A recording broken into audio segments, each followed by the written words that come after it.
This has to stop, as a crazy narrative has taken over the news cycle lately surrounding chemistry issues between Austin Reaves, Luka Doncic, and LeBron James. And quite frankly, these have gotten out of hand and downright ridiculous. And a brand new article and report has dropped revealing some wild information.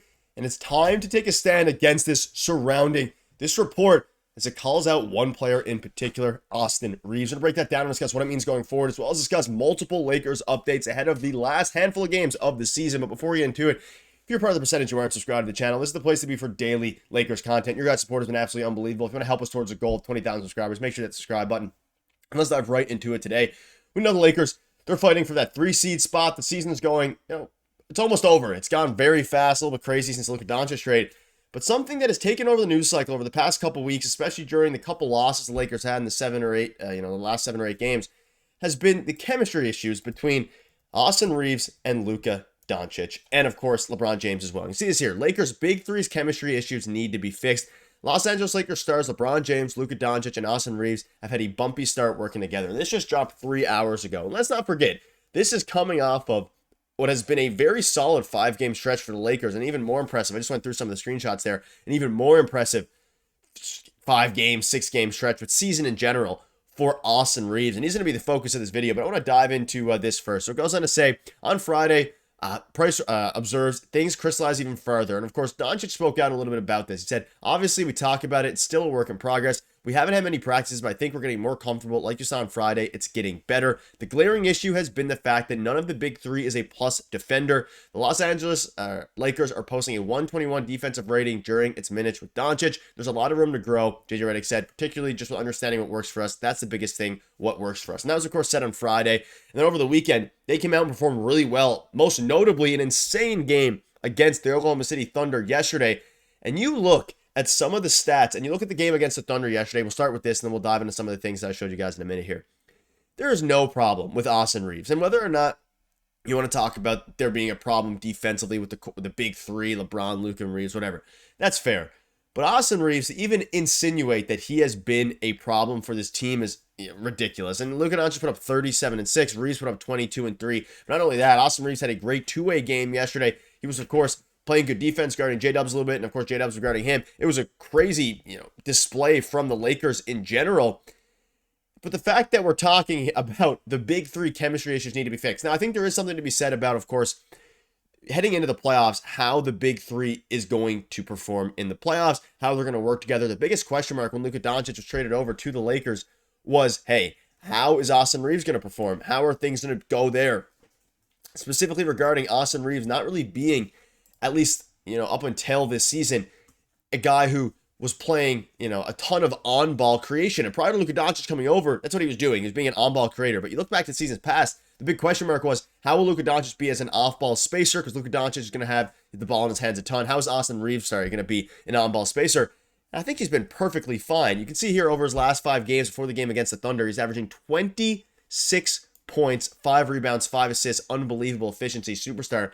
He has turned himself into one of the best, if you want to call him a role player, sure, one of the best players in the league, period. Obviously, I don't think he's in the conversation as the best player, and even remotely considered that, but he's one of the best role players in the league and one of the best 2 or 3 guys on what's hopefully going to be a championship team. But I don't think Austin Reaves is the problem at all. I think if there's ever going to be a conversation about this, core 3, as we call it, or the big 3, especially in the playoffs or just in general, the conversation has to start elsewhere. It shouldn't start with Austin Reaves. He has been a guy who, no matter what he was thrown into, has been fantastic for this team. Whether that's the start of this season when they had LeBron and Anthony Davis, him being a guy on the ball, being a facilitator, being more of a point guard, which he was for the first half of this year. Now, since Luka came over, of course, he's been an off-ball guy, spotting up, being able to create on the ball when Luka Doncic and his minutes are, he's not playing, when Luka Doncic is on the bench, or even when Luka's on the floor, kind of being the 2 guard who can be ready to score on the ball, but also be a guy who can spot up in the corners. He has done everything right here. And you look at the stretch now from late March to early April, 30 points on March 27th. You think about 6 days ago, 31 points against the Grizzlies, 37 points against the Rockets, 31 points against the Warriors in the loss, and then 30 points against the Pelicans, and then, of course, 20 points yesterday against the Thunder. It has to stop about, can Austin Reaves fit with Luka Doncic? Can Austin Reaves be a part of this team going forward? Should he be put in trade talks? All these different things. Austin Reaves is going to be a part of this team going forward. I don't think they're going to dangle him in any trade talks. Luka Doncic is obviously also going to be a part of the team going forward. I think those two with or without LeBron. And obviously LeBron, depending on how long he has left in the league, next year, a few more years, regardless of that, whether it's, you never know with LeBron, whether it's this is last year, whether it's, 5 years down the line at 45 years old, 46 years old, whatever it is. Austin Reaves is going to be alongside Luka Doncic, and I think they're going to fit next to each other fairly well. And like JJ Redick actually came out and said here, and Doncic himself, it's still a work in progress. They didn't have many practices together, and they still haven't. With the way that the schedule has been since the Luka trade, they've been one of the busiest teams, if not the busiest team in the NBA. And you now have 4 games to end the season. But with how busy things have been with the Lakers, they haven't had a ton of chances to practice together. Now we're finally starting to see the chemistry come into fruition, and we saw it against the Thunder. Everybody on that team was rolling. Dorian Finney-Smith had a great game. Doncic had a great game. LeBron had a solid game. They're finally starting to come together. But I saw this article, and I had to speak about it because everyone's speaking out about how good Austin Reaves has been, but then you have some of the national media talking about how there's still a chemistry issue. How are they going to perform in the playoffs? All these different things.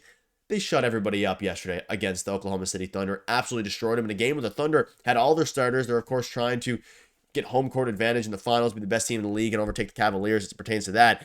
But I mean, you look at his stats, 26 points a game over the last 5 games, lowered a little bit after the game against the Thunder yesterday. You don't worry about it. And then you look at the starting lineup. Again, Luka, Reaves. Reaves is going to be the 2 guard of the future going forward and can even run, of course, the backup point guard spot behind Luka Doncic. Not necessarily a traditional backup point guard off the bench, but the backup point guard, if Luka Doncic goes out, he can kind of be the alternate point guard there. And of course, you have all your other players that are able to play well. So I wanted to bring that up today. Reaves has been absolutely crushing it. And as you look at the standings now, the Lakers are, they're 2 games ahead of the play-in spot, which is a little bit crazy. They've really started to creep up on, the Timberwolves and the Warriors on the Lakers, especially following a couple of losses they had last week. But the Denver Nuggets are right behind them. They're trying to hold on to that 3 seed so you don't have to go through the Oklahoma City Thunder, even though I don't think it would be the worst thing in the world. They played against them very well. And you look at the standings right now, very close. The Thunder have lost 2 games in a row. They're not going to catch the Houston Rockets with 4 games remaining. It's not possible. It's just not going to happen. And then, of course, you look at the Nuggets, the Clippers, the Warriors. These games are going to come down to the wire. And you look at the games that are remaining in the schedule. Of course, you play Oklahoma City again here soon, and then Dallas, Houston, and Portland. So it's going to be interesting to see what happens with that. It is a crazy time for the Los Angeles Lakers, and it's also a crazy time for specifically Austin Reaves because he is on an absolute tear. Let me know down below, do you think that there's any cause for concern specifically regarding Austin Reaves and, of course, the big 3? Yes, they've struggled. Yes, there's been times where they don't look like they gel very well. It's just a matter of practice. And I think if there's one player who doesn't really, need to be a cause for concern here, it's Austin Reaves, the way that he's been playing. He's played off the ball. He's played on the ball. He's done everything they can. He's becoming a little bit of a better defender slowly but surely. And I think being a better defender is going to go a long way, especially when you're playing alongside Luka Doncic. But let me know down below what your thoughts are. At the end of the day, Austin Reaves is not the problem. I don't think there's a ton of chemistry issues anyway. I think it's more so just, there is chemistry issues, but it's more so just getting used to each other. And that starts with Luka Doncic, LeBron James, and Austin Reaves. So that'll wrap it up. Let me know what your thoughts are down below. Thank you guys for watching.